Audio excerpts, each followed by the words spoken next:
What's up, everybody? Happy Monday. Welcome into the Pack a Day podcast here on YouTube. I'm your host, Andy Herman. You can follow me on Twitter at Andy Herman NFL. Thank you so much for joining me today. I'm going to be going over the wide receiver position for the Green Bay Packers. This is a position that's just been slightly talked about over the course of the past few seasons, and whether or not Green Bay should have been drafting players for this position or trying to get better. I think we can safely look back at this past year and say overall it was a pretty solid year for the Green Bay wide receiver position, and ultimately Green Bay ended up with the number one offense in football, and the wide receivers, personally, I don't believe really cost Green Bay this past season. I don't think, even if you add a top tier wide receiver to this team, I'm not sure it would have made much difference in that NFC Championship game to Tampa Bay when the offensive line was really more at fault in not being able to protect Aaron Rodgers, not to mention a plethora of defensive mistakes, some penalties that didn't go Green Bay's way.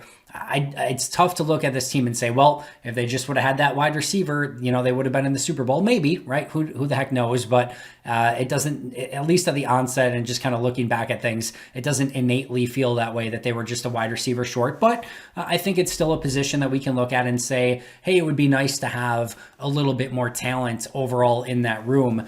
This is an offense that's predicated on Matt LaFleur's mind and Aaron Rodgers' arm, and then an offensive line that's able to open holes in the running attack and, give Aaron Rodgers that time that he needs to be able to work his magic within that really fantastic Matt LaFleur offense. It doesn't need a ton of insane weapons. Of course, Davante Adams and really being one of the best receivers, if not the best wide receiver in football, certainly helps as well.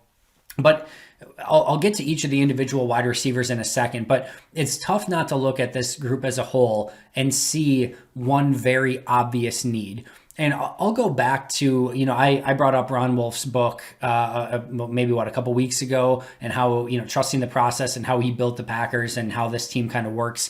One of his really big things that he wrote about in that book was when he scouted wide receivers, they continually looked for players who returned either kicks or specifically punts in college. And the reason being is they felt that if they were really good returners in space in college, that would translate to receivers who would be able to be really good yards after the catch players in the NFL. And at the time, of course, Mike Holmgren was running a West Coast offense, and it was a lot of 5, 6, 7, 8 yard passes that you needed receivers to be able to have that run after catch ability to be able to get those extra yards out of it. And we can talk about Green Bay's wide receivers and what they bring to the table, including Adams, again, is arguably the best receiver in football, MVS, one of the better deep threats. So we can talk about the drops and things like that, but he was one of the better deep threats in football this year. Certainly has the ability to be an explosive playmaker. Allen Lazard's more of kind of your grunt work type of guy. Going to be, a really good run blocker, pass blocker in the screen game. He's going to get your dirty work done, kind of your possession guy over the receiver. But if we're looking at this Packers wide receiver group as a whole, they don't have that guy that can take a, bubble screen and just be a threat to take it to the house at any given moment. They don't have that guy that you can hand it off to on one of those jet sweeps or end arounds or a reverse, and he's a threat to take it to the house at any given moment. They didn't even have really a true punt returner or kick returner outside of, Tyler Ervin for a little bit. And it's not like he is the most explosive guy in the history of the NFL. They are really lacking that player. And that's becoming such an in vogue type of thing to have in the NFL. Once again, you look at guys like, even A.J. Brown and Deebo Samuel, who are more physical built receivers, but are just absolute freight trains in the open field and still have that ability to take it to the house. And then obviously, you've got your speedy wide receivers like Tyreek Hill that have the ability to do that. And that changes the dynamic for a defense. And with all those quick, easy passes that Matt LaFleur is able to scheme open and all those, nice quick throws that Aaron Rodgers is able to generate with a strong arm and quick accuracy and quick release, you would love to have a guy on the outside or in the slot or handing off, taking those jet sweeps that is a real serious threat for defenses that have to handle. When you're faking a jet sweep or an end around to an Allen Lazard, even an MVS who doesn't have that quick foot speed from a change of direction standpoint, same thing with Davante Adams, right? Adams is amazing, don't get me wrong, but he's not the guy.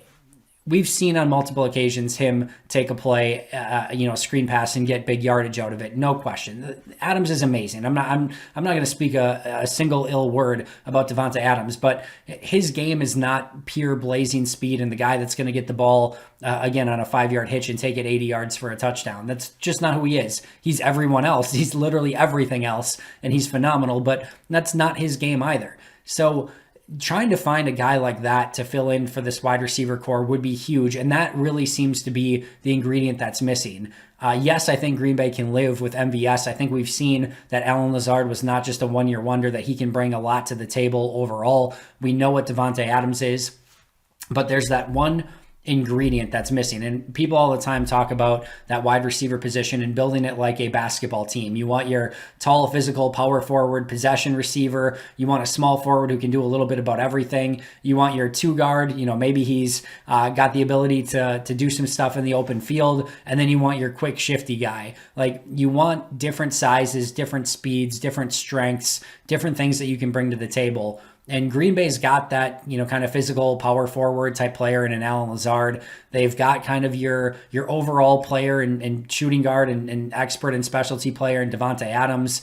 They've got a speed guy in MVS. They just don't have that shifty gadget type player. And that's what Green Bay really has to target this upcoming offseason. So let's go down the list one by one, what Green Bay does have on the roster. And oh, by the way, they have the best wide receiver in football, arguably, in Davante Adams. He is going to be a prime candidate for an extension this offseason. Keep an eye on that. I think Green Bay is going to want to get that cap hit down for this year. The best way to do that is to give him a massively rich new deal to keep him in Green Bay for the foreseeable future. I would expect about a 4-year contract, maybe 5. I would expect about a 4-year deal though, with massive guarantees and a very small base cap number for this season to open up a little bit of cap space. But he is likely going to get paid this offseason. Number 2, MVS, his cap goes up because of playing time incentives. He's going to be about a $2 million type of player. There's maybe no player on this team that Green Bay would rather have take a jump. Maybe Rashawn Gary would be in this conversation as well, but then MVS. Man, when he is on, we have seen what he can do and bring to a game and just changes the dynamic and gives you another playmaker on the outside. And he also showed some flashes of being a true, down-to-down receiver who can do some of the dirty work. He was a much better blocker this season. He was a better route runner. He was a better deep threat. Just those hands and the inconsistencies, the fumble against Indianapolis, those are the things that kill you.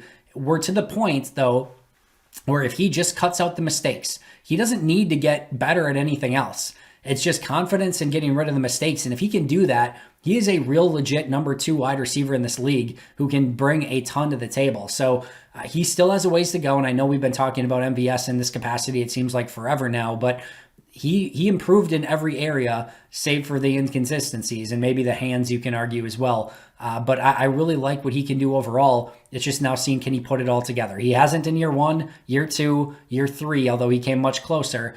This is going to be a really big season for him in his last season under contract in Green Bay. You've got Allen Lazard, who's an exclusive rights free agent. That will be the easiest move for Brian Gutekunst to make. He will be easily back on his exclusive rights free agent tender, which I think is $850,000 if memory serves. So that will get signed up, and he'll be another key player for this Green Bay offense next year. Then you've got Equanimeous St. Brown. I think he will have a fight cut out for him making the roster this upcoming season. I do not think he's a lock in any way, shape, or form. If Green Bay doesn't add players, of course, he's going to be a pretty good bet to make it. But I just think Green Bay is going to ultimately add some players, and I think EQ will have to earn his right onto this team. And even if so, I think, he's not a returner. He's not really a true special teams player. That's going to really hurt him this upcoming season. This is going to be a really key offseason for Equanimeous St. Brown. Devin Funchess is another player who's a really interesting decision. Also a player that's not going to do a ton on special teams. He's going to have to earn his way. There's a chance that Green Bay just releases him and saves the money up front and decides not to bring him back after missing basically all of the last 2 seasons. Last year opting out for Green Bay, and then the prior season only playing a handful of snaps in that first game with Indianapolis before going out for the year with an injury. So there's a chance that they just say, we're not going to bring you back and we're going to go in a different direction. if they do bring him back, he will have to fight through camp to earn that $2 million deal, which Green Bay can save about $1 million by getting out of if they do decide to release him. I think he's probably gone before that, but it wouldn't shock me if Green Bay kept him through camp to see what ultimately he could do. That'll be a really interesting one to keep an eye on. Malik Taylor is an exclusive rights free agent. I expect them to bring him back as a camp participant and to try to earn his spot in camp. I liked what he actually did on the field. If I had to actually bet as to whether or not Malik Taylor or Equanimeous St. Brown would be on the team next year, I would actually bet Malik Taylor over EQ. Maybe that's a bit of a hot take, but just based on special teams play and based on upside, I actually think Malik Taylor is a little bit more of an intriguing prospect at this point than what we've seen out of EQ over the course of the last couple seasons. Then they've got three basically flyer guys that they've taken a flyer on these past few seasons. Chris Blair, Reggie Begelton, and Juwan Winfrey. Those guys will be fighting for, a sixth and final wide receiver spot. Probably hoping for some injuries up top to maybe open up some additional spots. Maybe one of them breaks out in flashes, but none of us expected at this point last year that Malik Taylor would be a guy that made the roster in 2020. So Blair, Begelton, and Winfrey will be fighting for one of those spots in 2021.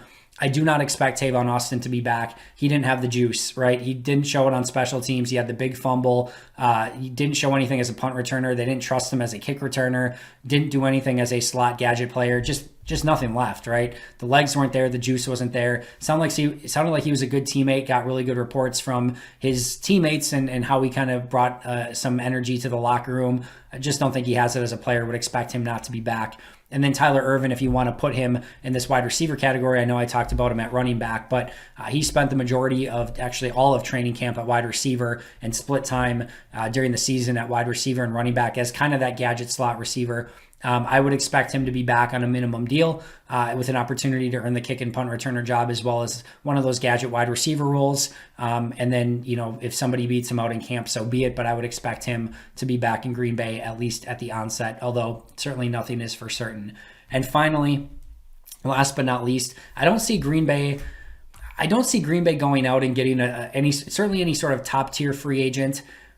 I don't necessarily see him getting a mid-tier free agent either. If they did, I think maybe they just give Funchess a chance to be that guy at a lower cost and see what he can do in training camp first. But I will lead pipe lock, guarantee you that Green Bay does in fact draft a wide receiver this year. I don't know if it's in the first or the seventh or anything in between. I don't know if there's 2 or 3 picks or just one. I don't know any of that. But I will go on record and I will go a month without pizza. I swear on everything. If Green Bay does not draft a receiver, they're to the point now, at least where we're at right now. Devontae Adams, I think he's going to get that brand new deal, but he's on the last year of his deal. MVS last year of his deal. Lazard, I believe, will be a restricted free agent next year. EQ's on the last year of his deal. You're not trusting anyone else on the roster. It's time to start building that farm system up a little bit more. I'm going to go on a limb and say Green Bay drafts 2 receivers, but I will lead pipe lock that they draft a receiver in this upcoming draft.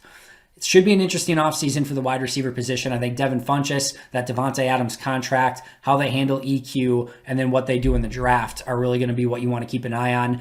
That's going to do it for me today. Make sure to check out Perry Goldstein, Alex Strofe, and myself on today's audio version of the podcast. We had a really great episode that you will not want to miss. I'll be right back here tomorrow on YouTube, so make sure to subscribe if you haven't already. But until next time, and as always, go Pack Go.